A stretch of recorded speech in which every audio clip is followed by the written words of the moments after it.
बैठे यहाँ हो और सोचोगे बाहर, तो दिमाग में कैसे चढ़ेगा भाई। सभी प्रतिभागी छात्र एवं छात्राओं का स्वागत एवं अभिनंदन करता हूँ। इस सप्ताह के महत्वपूर्ण प्रश्नों का समावेश किया गया है, जिसके अंत में एक प्रश्न पूछा जाएगा, जिसका उत्तर आपको कमेंट बॉक्स में देना है।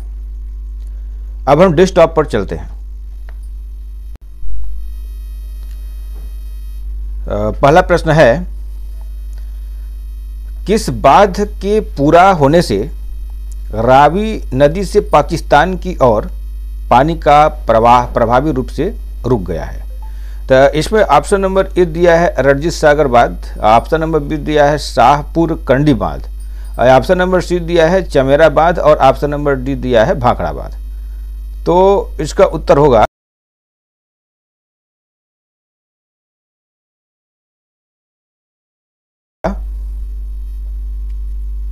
ऑप्शन नंबर बी शाहपुर कंडी बांध।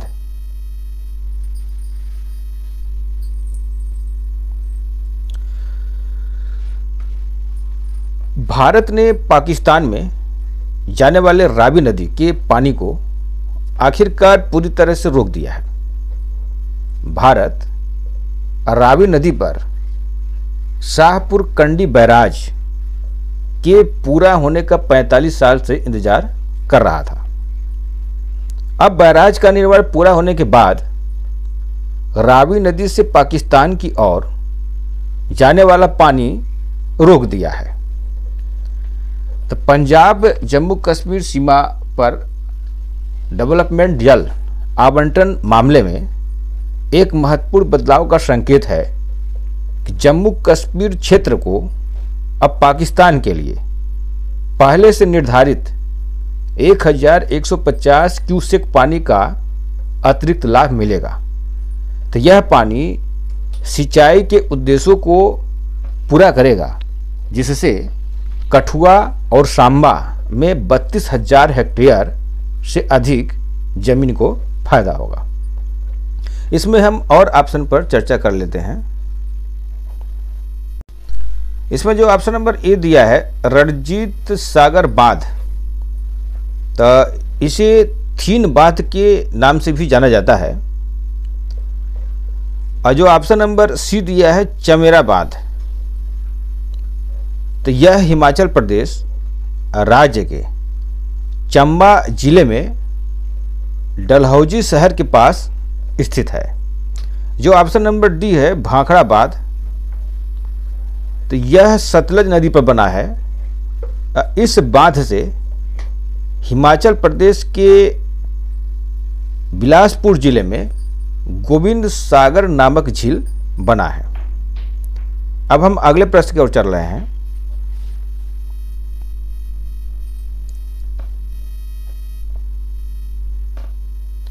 प्रश्न है, विज्ञान दिवस मनाया जाता है। इसमें ऑप्शन नंबर ए दिया है 1 मार्च, और ऑप्शन नंबर बी दिया है 8 मार्च, और ऑप्शन नंबर सी दिया है 28 फरवरी और ऑप्शन नंबर डी दिया है 15 मार्च। तो इसका उत्तर होगा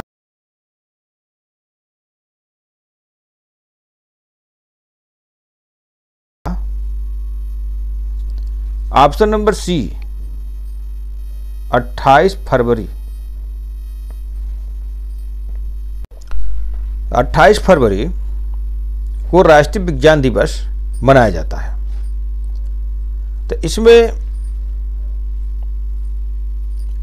जो विज्ञान से होने वाले लाभों के प्रति समाज में जागरूकता लाने और वैज्ञानिक सोच पैदा करने के उद्देश्य से राष्ट्रीय विज्ञान एवं प्रौद्योगिकी परिषद तथा विज्ञान एवं प्रौद्योगिकी मंत्रालय के तत्वाधान में हर साल 28 फरवरी को यह विज्ञान दिवस मनाया जाता है।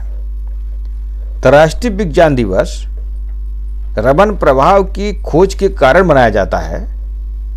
इस खोज की घोषणा भारतीय वैज्ञानिक सर चंद्रशेखर वेंकट रमन ने 28 फरवरी सन 1928 को ही की थी। तो इसी खोज के लिए उन्हें 1930 में नोबेल पुरस्कार दिया गया था। और ऑप्शनों पर हम चर्चा कर ले रहे हैं। 1 मार्च को विश्व समुद्री घास दिवस मनाया जाता है। ऑप्शन नंबर जो बी है 8 मार्च, तो 8 मार्च को अंतर्राष्ट्रीय महिला दिवस मनाया जाता है। और जो ऑप्शन नंबर डी दिया है 15 मार्च, तो 15 मार्च को विश्व उपभोक्ता अधिकार दिवस मनाया जाता है। अब अगला प्रश्न है,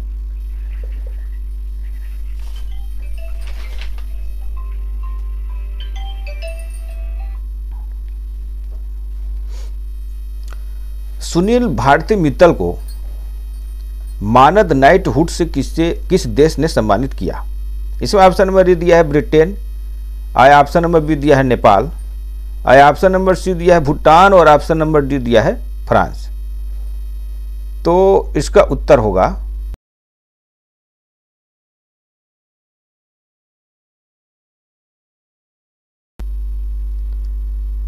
ऑप्शन नंबर ए ब्रिटेन।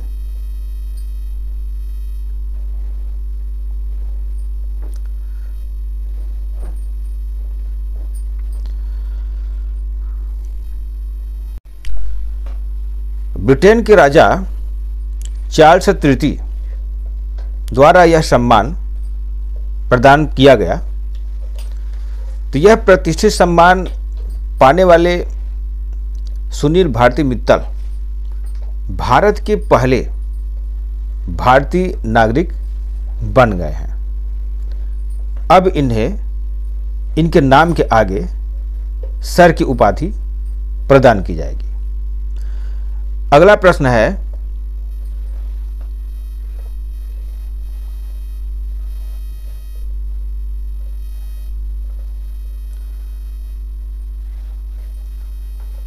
अगालेगा द्वीप स्थित है। इसमें ऑप्शन नंबर ए दिया है अटलांटिक महासागर में, और ऑप्शन नंबर बी दिया है हिंद महासागर में, और ऑप्शन नंबर सी दिया है प्रशांत महासागर में, और ऑप्शन नंबर डी दिया है इनमें से कोई नहीं। तो इसका उत्तर होगा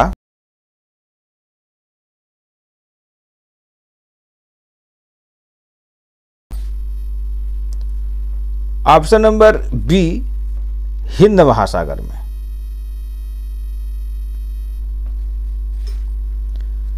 तो अटलांटिक महासागर में भी कई द्वीप हैं, लेकिन हिंद महासागर में अगालेगा द्वीप की सामरिक दृष्टि से बहुत महत्वपूर्ण है। अभी हाल ही में प्रधानमंत्री मोदी और मॉरिशस के प्रधानमंत्री हवाई पट्टी का उद्घाटन किया। उन्होंने कहा कि मॉरिशस में अपनी उपस्थिति बढ़ाकर भारत ने एक मजबूत संदेश दिया है और उसके पास हिंद महासागर के एक बड़े क्षेत्र को कवर करने की समुद्री क्षमता है। यह भी ध्यान देने योग्य है कि मॉरिशस में परियोजनाओं का उद्घाटन ऐसे समय में हुआ है जब भारत और मालदीव के बीच संबंध अब तक के सबसे निचले स्तर पर है। तो मालदीव के नए राष्ट्रपति मोहम्मद मुइज्जू ने पदभार संभालने के बाद एक स्पष्ट चीनी समर्थक और भारत विरोधी विदेश नीति अपनाई है। तो इस दृष्टि से अगालेगा द्वीप भारत के लिए सामरिक दृष्टि से अत्यंत महत्वपूर्ण है। अगला प्रश्न है,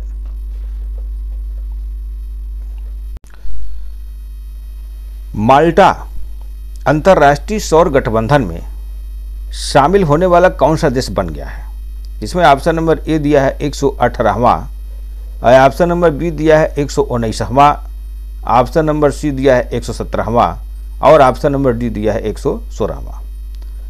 तो इसका उत्तर होगा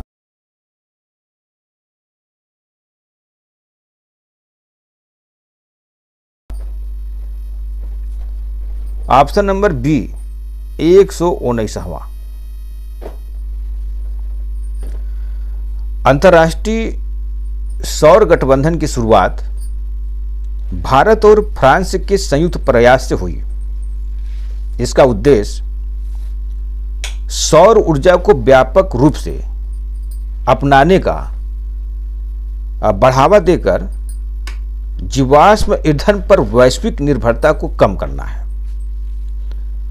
गठबंधन विशेष रूप से कम विकसित देशों और छोटे द्वीप विकासशील राज्यों में सतत विकास को सुविधाजनक बनाने के लिए लागत, प्रभावी और समाधानों के विकास को प्राथमिकता देता है। अगला प्रश्न है,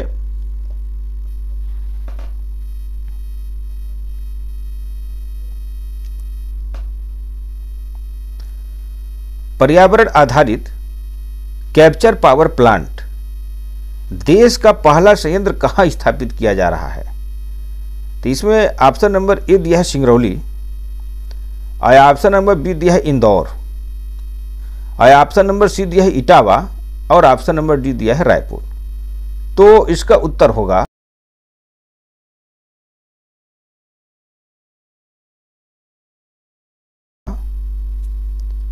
ऑप्शन नंबर ए सिंगरौली।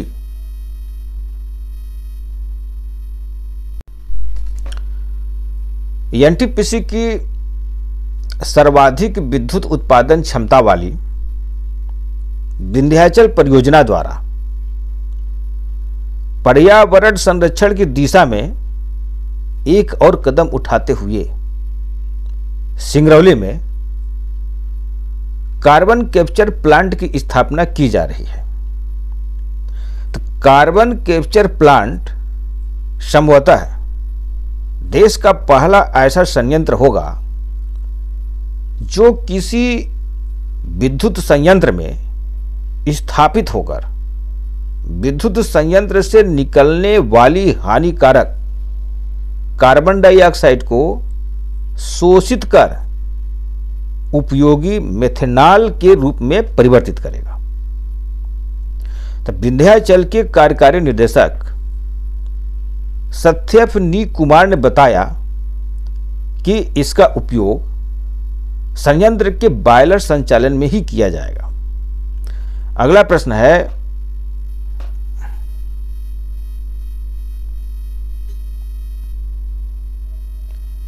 छात्रों के बोझ को कम करने के लिए साप्ताहिक बैगलेस स्कूल नीति किस राज्य सरकार ने पहल की है?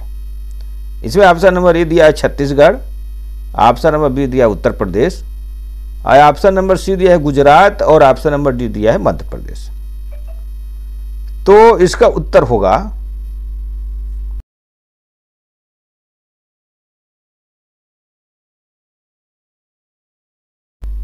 Option number D Madhya Pradesh.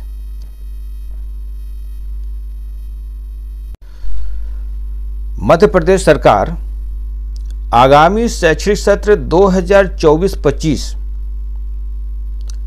में कक्षा 1 से 12 तक के छात्रों के लिए बैगलेस नीति शुरू की है। तो सरकार के निर्देश के मुताबिक छात्र सप्ताह में एक दिन बिना बैग के स्कूल जा सकेंगे। इस पहल का उद्देश्य छात्रों के तनाव को कम करना है और यह राज्य में संचालित सभी सरकारी और निजी स्कूलों पर लागू होगा। तो अगला प्रश्न है,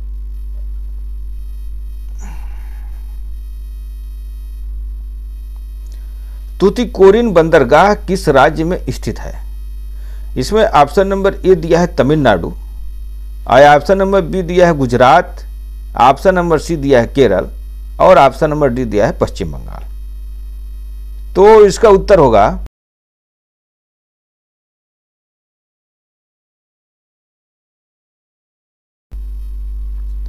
ऑप्शन नंबर ए तमिलनाडु।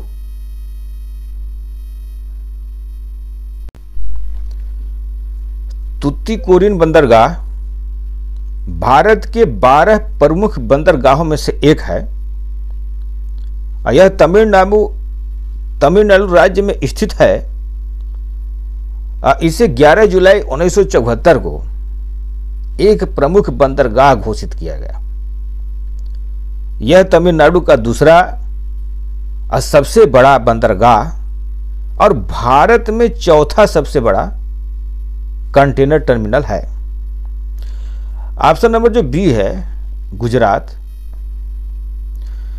तो गुजरात में कांडला बंदरगाह जो भारत का सबसे बड़ा बंदरगाह भी है। ऑप्शन नंबर जो सी है केरल। तो केरल में कोझिकोड बंदरगाह स्थित है। और ऑप्शन नंबर जो डी है पश्चिम बंगाल, यहां पे हल्दिया बंदरगाह स्थित है।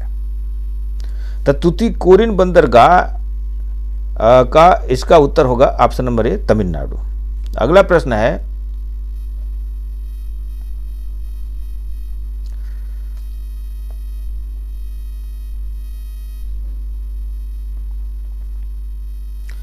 भारत ने 4 अंतरिक्ष यात्रियों का ऐलान किया है।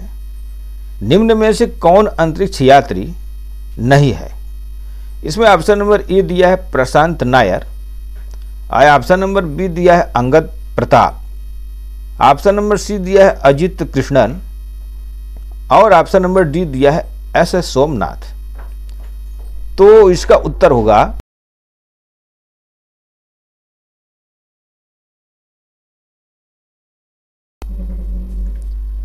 Option number D S Somanathan.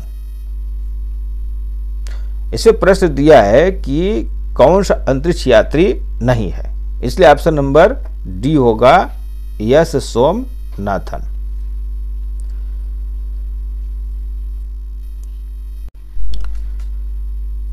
चांद और सूरज के बाद भारत एक बार फिर अंतरिक्ष पर इतिहास रचने को तैयार है। दरअसल भारतीय अंतरिक्ष एजेंसी इसरो अपने गगनयान मिशन पर काम कर रही है। चंद्रयान और आदित्य एल फर्स्ट की सफलता के बाद यह मिशन इसरो को और बुलंदियों पर पहुंचाएगा। गगनयान भारत का पहला मानव मिशन होगा। भारत का पहला मानव अंतरिक्ष मिशन गगनयान लॉन्च होने वाला है। प्रधानमंत्री मोदी ने जब 2018 में भारत के पहले मानव अंतरिक्ष मिशन गगनयान की घोषणा की थी, तभी से संभावित अंतरिक्ष यात्रियों के नामों पर सस्पेंस बना हुआ था। आज उस सस्पेंस से पर्दा उठ गया है और उनके नाम हैं प्रशांत बालकृष्ण नायर, यानी option number A, Angad Pratap option number B,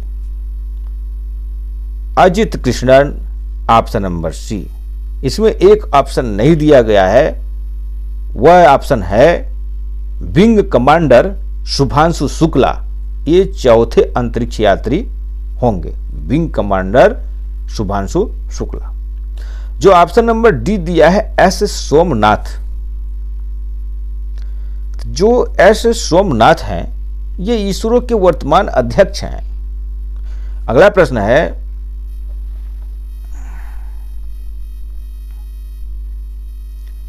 IPL के तर्ज पर एमपीएल किस राज्य में आयोजित होगा? इसमें ऑप्शन नंबर ए दिया है Madhya Pradesh, option number B दिया है Uttar Pradesh, option number C दिया है दिल्ली और ऑप्शन नंबर डी दिया है गुजरात। तो इसका उत्तर होगा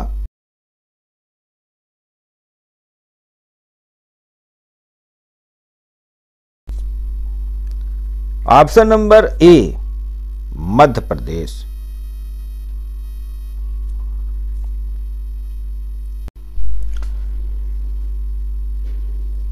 मध्य प्रदेश में आईपीएल की तर्ज पर एमपीएल की भी तैयारी हो रही है। इसमें 5-6 टीमें शामिल हो सकती हैं और एक टीम में 20 से 25 खिलाड़ी हो सकते हैं और वही 25,000 से 1 लाख तक हो सकता है क्रिकेटरों का प्राइज। जो ऑप्शन नंबर बी दिया है उत्तर प्रदेश, तो यहाँ पर भी आईपीएल के तर्ज पर उत्तर प्रदेश से प्रीमियर लीग का क्रिकेट होता है और दिल्ली में आईपीएल के तर्ज पर ये यहाँ होता है महिला प्रीमियर लीग।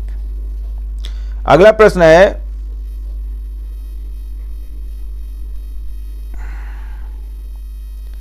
पाल पोंगबा पर डोपिंग के कारण 4 वर्ष का प्रतिबंध लगा है। यह किस खेल से संबंधित है? इसमें ऑप्शन नंबर ए दिया है हॉकी, ऑप्शन नंबर बी दिया है टेनिस, ऑप्शन नंबर सी दिया है फुटबॉल, ऑप्शन नंबर डी दिया है पोलो। तो इसका उत्तर होगा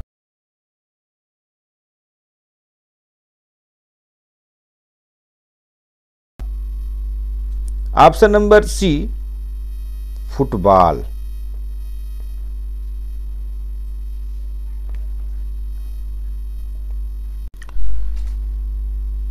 फ्रांस टीम के star footballer Paul Pogba dope test में फेल हो गए हैं।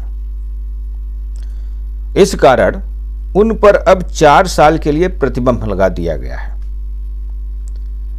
फ्रांस की टीम ने 2018 में फीफा वर्ल्ड कप खिताब जीता था। तब पाल पोंगबा उस चैंपियन टीम का हिस्सा थे। यह स्टार मिडफील्डर इटली के क्लब यूवेंटस के लिए खेलते हैं। अगला प्रश्न है जिसका उत्तर आप लोग को कमेंट बॉक्स में देना है। विश्व की पहली वैदिक घड़ी का मध्य प्रदेश के उज्जैन में अनावरण किया गया। वह घड़ी कितने फुट की लंबाई, कितने फुट की ऊंचाई के टावर पर स्थित है? इसमें ऑप्शन नंबर ए दिया है 85 फीट, ऑप्शन नंबर बी दिया है 100 फुट, ऑप्शन नंबर सी दिया है 185 फुट और ऑप्शन नंबर डी दिया है 58 फुट। तो इसका उत्तर आप लोग कमेंट बॉक्स में देंगे, जिसका उत्तर हम सब डिस्कशन बॉक्स में दे देंगे। तो आज का प्रश्न यहीं तक। यदि यह श्रृंखला आपको पसंद आया है तो लाइक, कमेंट, शेयर और सब्सक्राइब अवश्य करें। जय हिंद, जय भारत।